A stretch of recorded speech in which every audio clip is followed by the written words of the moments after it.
this is what happens. You get out your notebook or your scrapbook and you write some few goals or any project that you want to achieve, and you're so much excited because they say that starting is literally half the battle. And after 6 days you're like, oh, I think this ain't working out.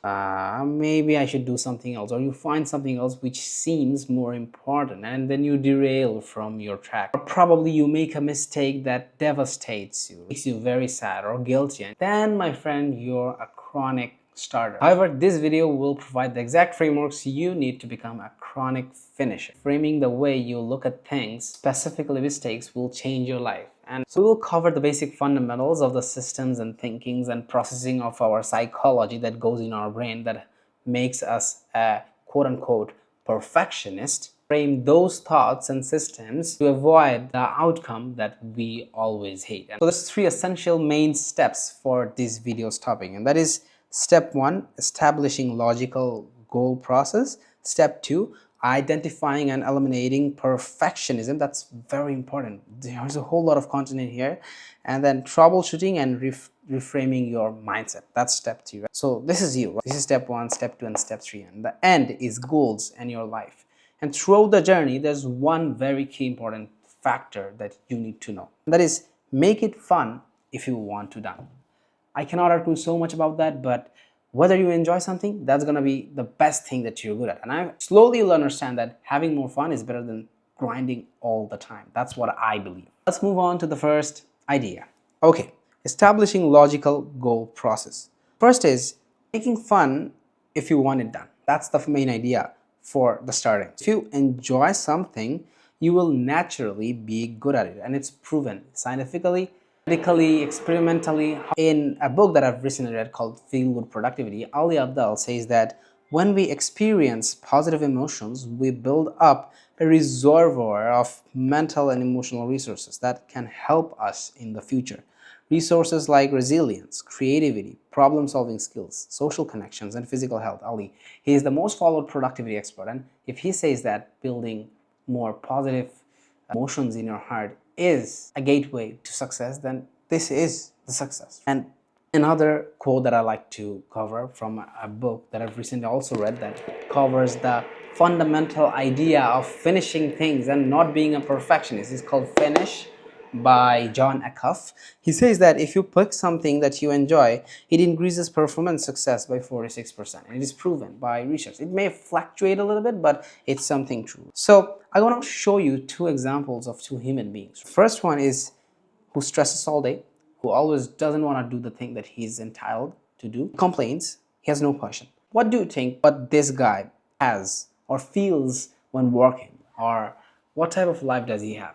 Maybe not the best, maybe not the worst, but is it a good life? I don't think so, because he's always filled with negative thoughts indirectly, and he's not enjoying what he's doing, and he's not productive either. However, there's a second guy who loves what he's doing. I'm not saying you should go love what you do, but rather, there's certain steps that you can take to make one thing lovable. He makes it fun by finding ways. You add and tweak things in your goals to make it more fun, to make it more related with you, so that you resonate with it and you work in it and you enjoy it and you be more productive. And he embraces it and he has a passion. Automatically, it clicks in your mind that the second guy will be the winner here. You want to be more efficient. You don't want to be a hard worker. All the time, working hard is overrated. Trust me that just focusing on systems can change your life as well.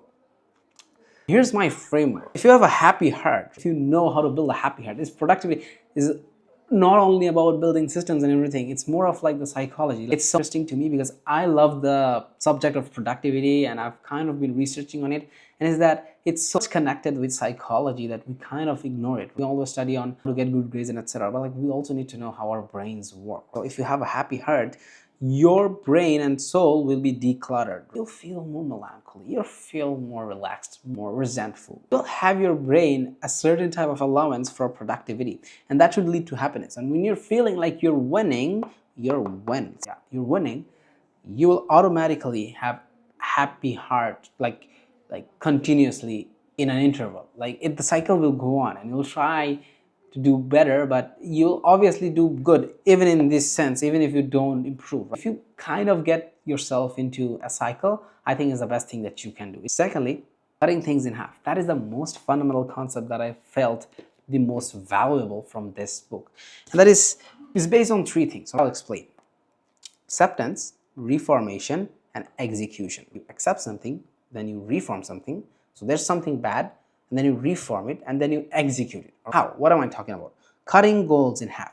There's a whole lot of reality mixed in here. Let's say the person one, he sets a goal to get 100 out of 100. Or let's say he sets a goal to get 90 out of 100. And he gets 90 out of 100 or 80 out of 100. He kind of has this frustration, honestly speaking, even if he says he doesn't, he did get lower than what he expected. He kind of derails himself or rails himself into demotivation, right?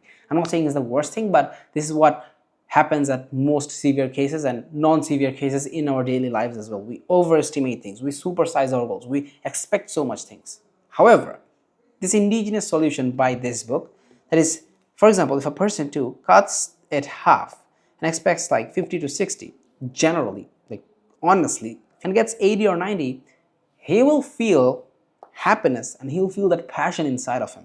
And that'll make it more fun and he'll get the motivation, and that will lead him to do another goal again, and he will finish it. The idea is finishing it. Do you want to be the guy who wants to start everything and then get a mistake and then get so much crippled about it and do not finish it? However, on the other hand, do you want to be the guy who starts something, who is not perfect, who is learning, who is not a perfectionist, gets through it and finishes it, and have the gift, have the art, have the science inside his brain of finishing things that will make him more happy, more successful, more melancholy, and more, what do I say, like contentful. For me, it's contentful, right?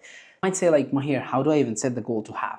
It's not impossible. It's not possible. It's possible. You know how? You like the place that you write down your goals, your daily goals, your weekly goals, monthly, yearly goals, well, monthly goals.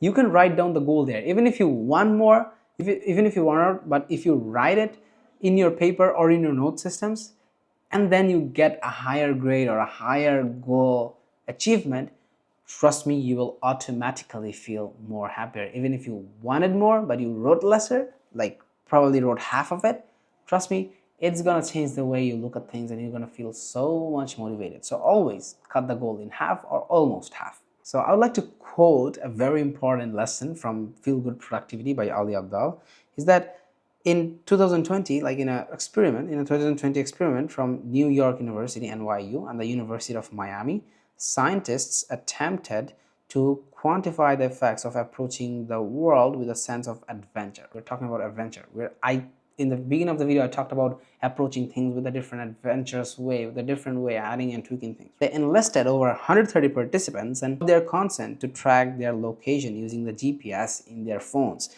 Over the next several months, the researchers sent the participants text messages asking them about their emotions, how happy or excited or relaxed they feel. You know, the results were very crazy. The results were very insightful. It showed that those who had a more adventurous journey or change or new systems, tweaks, remoderations in their life, they felt way more happier and unlocked positive emotions. And what do we know is that when we feel happier and unlock positive emotions, that will be the essential drive of motivation, consistency, and success. Internal productivity. 100% proven that productivity is related with happiness. Try to be more happy. Try to make things more sustainable so that you feel more happier rather than working all day and you're feeling so bad. So what's the summary here? You have two options in your hand. Very intelligent options. A, quit the goal because it was too big, too hard for you. Or B, cut it in half and finish it. Finish it. Give yourself the gift of done. This is what the book talks about. Give yourself the gift of done. And I feel like this is so much powerful, for me at least. Right. Thirdly, reframe, tweak, or fix your goals. We are kind of building the idea on that. The underlying rules of perfectionism is that, like, underlying rules by I mean you don't know that rule exists, but it's inside your brain or your heart, and you somewhat impose that rule without you knowing it. It's somewhat of a taboo or those secret rules that we follow. What do? We always expect the most not tweaking type of situation of our goals because it may be cheating, right? We don't want to change our goals. We don't want to take more time. We don't want to change the entire outcome. it feels that as if we're cheating, as if we're derailing away from real success. This is what perfectionism teaches us. It doesn't allow to tweak the goals. It doesn't allow to make things more sustainable. And that's why perfectionism is bad for your long-term productivity, health, happiness, everything. Everything. Trust me. From the book, it says that finishers stack the odds before they even start. So to think that, okay, tweaking isn't a bad thing. Changing the goals or changing the actions isn't a bad thing. The finishers, like the real finishers in the world, they stack the odds. They do things in favor of them. So what are those? There are three main fundamental concepts. They tweak their end goals or end outcomes. They tweak their timeline. They take more time or lesser time or change their timing in the day. And number C, they tweak their actions. The actions related within the project or goal or task or whatever.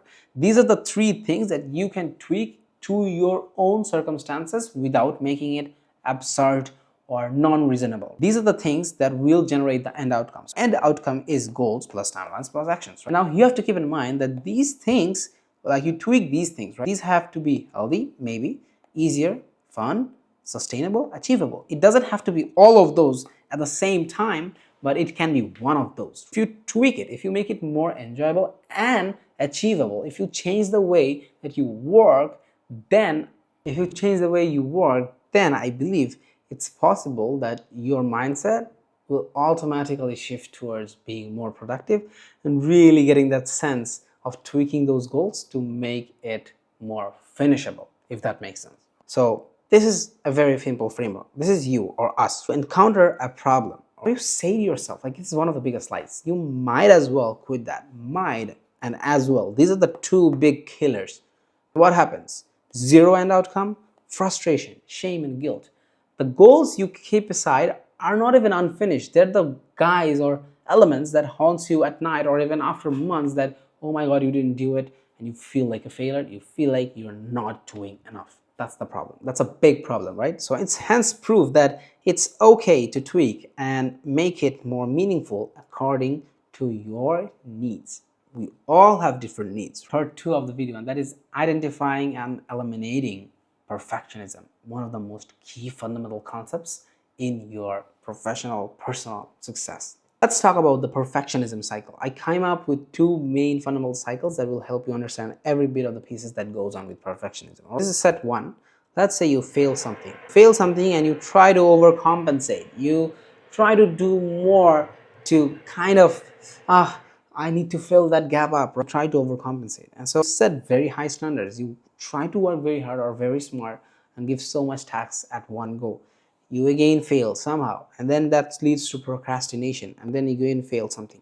This cycle goes on. Trust me, guys. Even if it's not 100% perfect, but this cycle goes on. So how does this cycle even start? You miss your goals, you miss so much things at one particular event or anything, and then you fall into this trap. Or either you're already setting very high expectations randomly out of the blue from the very beginning. 2 is like you set high standards. High standards comes up from your growing up mindset with secret rules. You have those secret rules where you impose. I'll show you some examples in brain. So that sets you high standards in yourself, and you do not meet them sometimes or even most times. You try to overcompensate again, and you again fail. And this cycle goes on. So what do I mean by secret rules? This is the linkage here.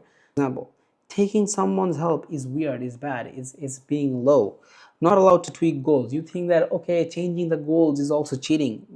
Number 3, you can say, like, if it's easy and fun, it isn't a goal. If you find it easy, if you find it fun, if you find it joyous and think that you're liking it, and then you're like, oh man, I'm liking this thing, that means this isn't a goal. This perfectionism thing is kind of ruining the way you look at things. Another one is like, if it's not hard, it's not a goal. So these are the secret rules that many of us, even most of us, live by. We don't even know what the secret rules are, but our brain just responds to us in that way, honestly speaking. So here's a very good concept from that book, and that is Here's a very good concept from the book, and that is, this is a misconception about perfectionism and its opposite end poles. People think that at one end is perfectionism, and the very opposite end, is failure. That's entirely wrong. At the very opposite end of perfectionism is not failure. People think that, oh, if you become the most perfect guy, I'll have success. However, the reality which is proven is that at the very end of perfectionism, you do not waste so much time and brain power thinking about perfecting things. The very end of perfectionism, is finished. That's what we want. Once you get away from the idea of perfectionism and try to make things as much as less perfected, like having an optimum perfection is good, but once you try to perfect it less, you'll have things finished.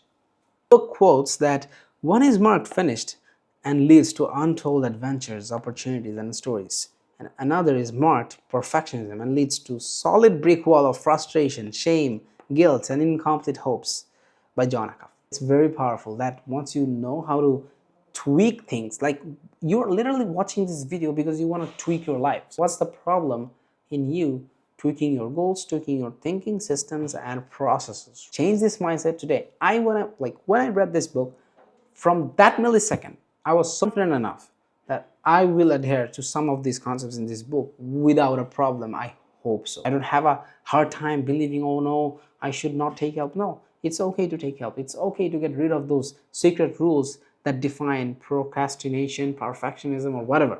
You need to get out of that grip. Okay, so what have we really talked about? So first, cycle.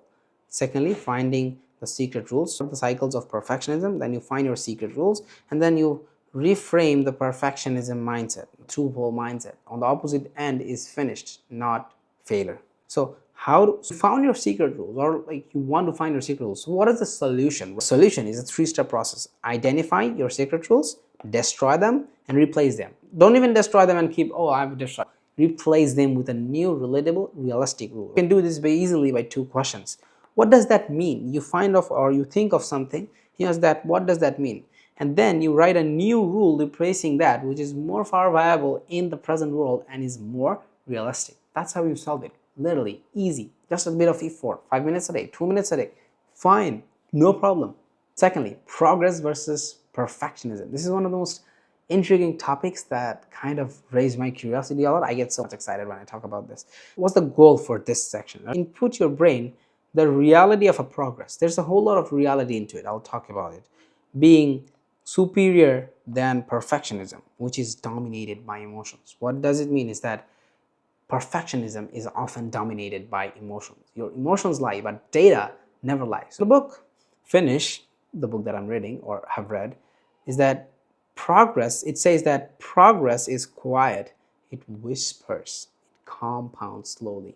The word slowly is the main culprit here, because this allows a bad devil perfectionism guy in our brain to take this note as a bad example to our soul and tell us that things are not going well. The author also writes that when the goal is too long, the desired outcome is playing hide and seek. We peek up from our work in dismay. It's true, very true. Here's my analogy, my research. That is, here's progress, right? Here's time. As time goes on, progress will increase, but there will be a point where progress will increase, but there will be no change in the curve, if that makes sense. Like there will be a threshold to how much progress you can do in a maximum number of time given. In this period that you see, this is the most transitional period or significant period where change can be seen. What am I really meaning? Progress versus time? Let's take a little bit of mathematical analysis to understand that thing. Let's say that you eat healthy for 6 days a week, 3 times a day. Right? This is from my notes, from my Notion.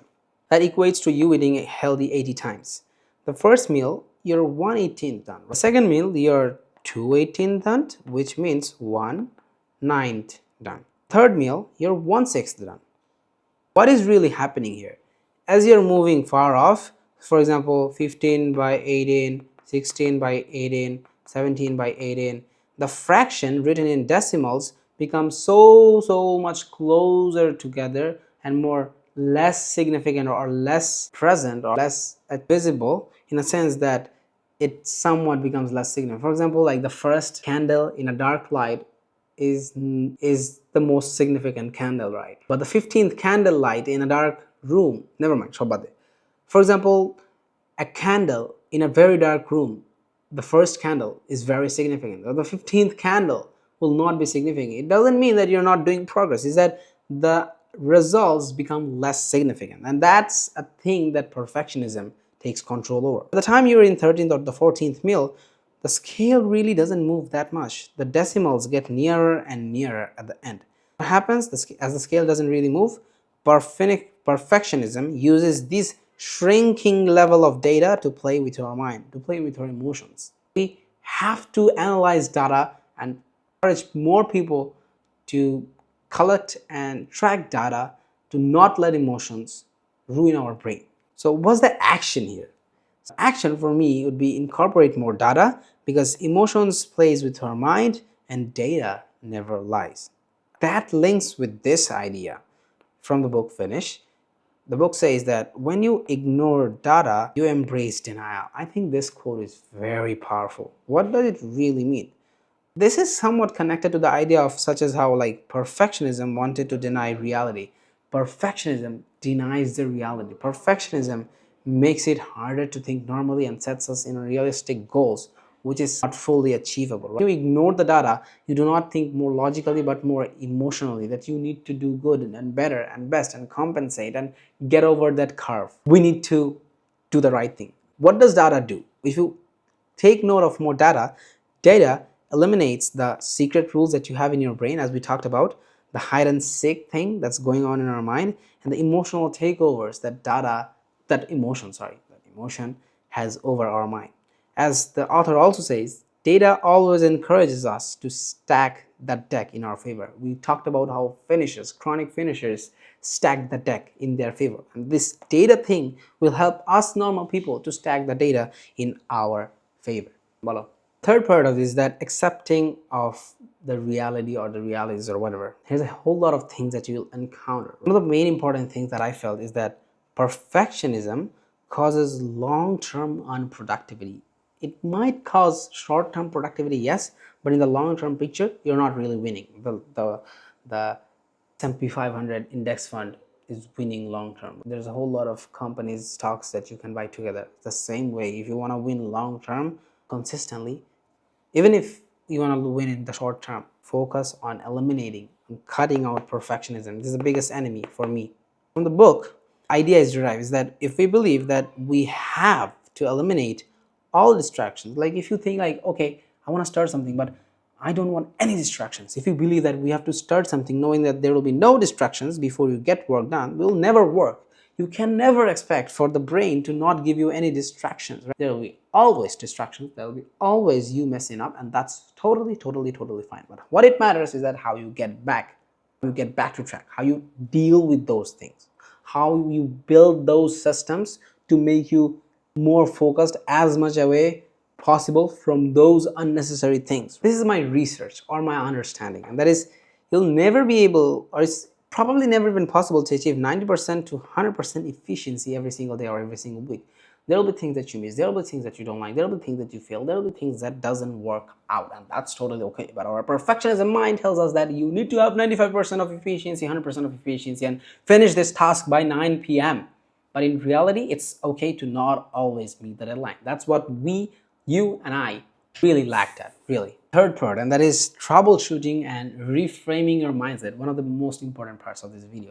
Let's look at core 3 reasons from 3 people for not finishing. Like, what are the real reasons or why they don't finish things? Number 1, control over the outcome. They feel like that if you try, you might fail, maybe, but you know that it'll fail. So if you don't try, you'll not fail. You know that you'll not fail, and you know the outcome. But when you try, you don't know what's the outcome. If you never try, you at least know the outcome. There will nothing happen out of it. Here, I believe we are playing with our brain and avoiding the unknown outcome, which is our way of hiding out. You're kind of hiding out yourself using these excuses. What's the solution? Identify your hideouts and write the truth beside them and ask your heart about it. Like, write what's your hideout. What's something that you do when you don't want to do one particular thing, and then write the reality beside it and think and reflect for 2 minutes, 1 minute. Trust me, it'll change the way you look at things. By the way, this is for people who have extreme problems as well, but second part is going to focus more on the generalized part. Praise for being a martyr. What is this? You sacrifice your goals for familial and other related areas for which you are praised for that selfless. And I think it is also kind of bogus, to be honest.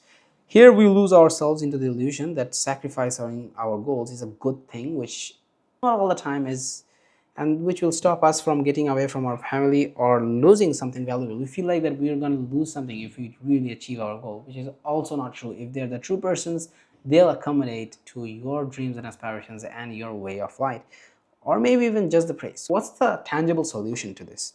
Compare your own accomplishment with the useless praise. Like, write a chart. Always don't compare in your mind. Like, write a chart. What are the benefits will I get from this situation and that situation? Make a chart and then build a system that override emotions, eliminates perfectionisms, or eliminates perfectionisms, right? So these are the, I already talked about the systems before, and those are the systems that you need to implement. Trust me, you'll see you'll see changes slowly taking place with time.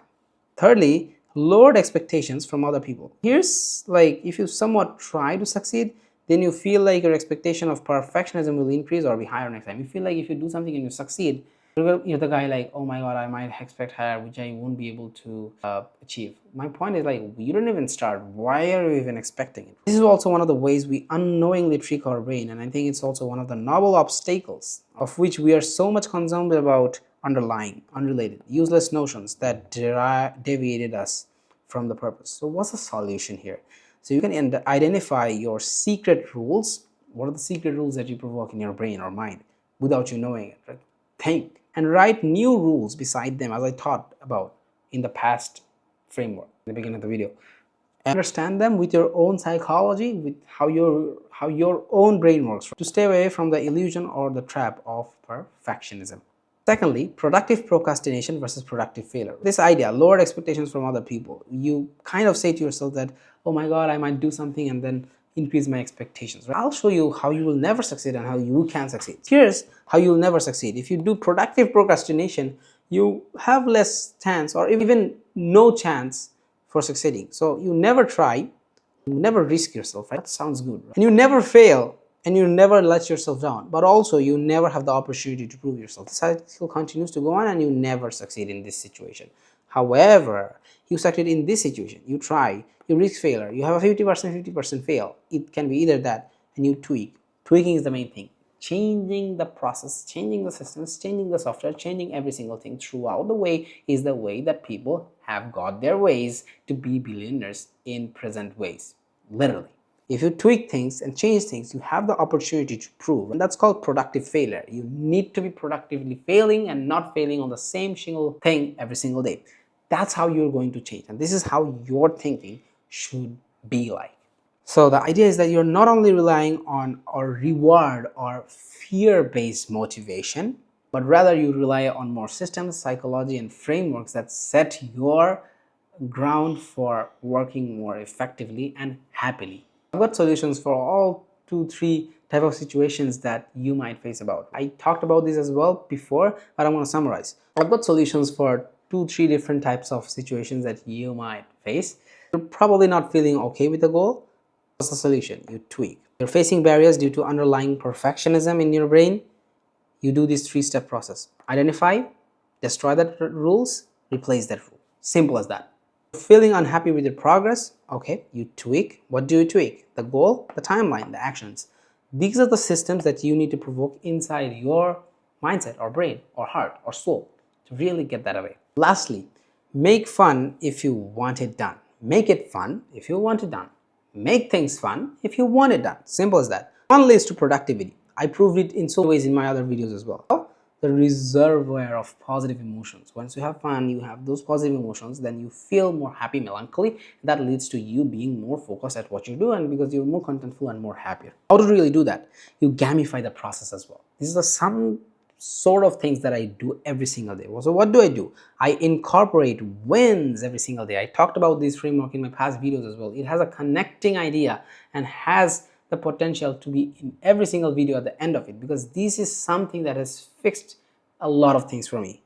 See this diagram, that is, you do something related with brain, with body and heart every single day, and once you do something, 1 or 2 things, you count it as 3 wins. Like I do it day 1, day 2, day 3, and I've been stacking this up. So the brain, you might do 20 minutes of books. For the body, you might do 20 minutes of exercise. For the heart, you might do 10 minutes of walk and 5 minutes of diary. Right? Intersection of this is self-growth. It's happiness, because you're winning. You feel like winning, right? And that leads to productivity.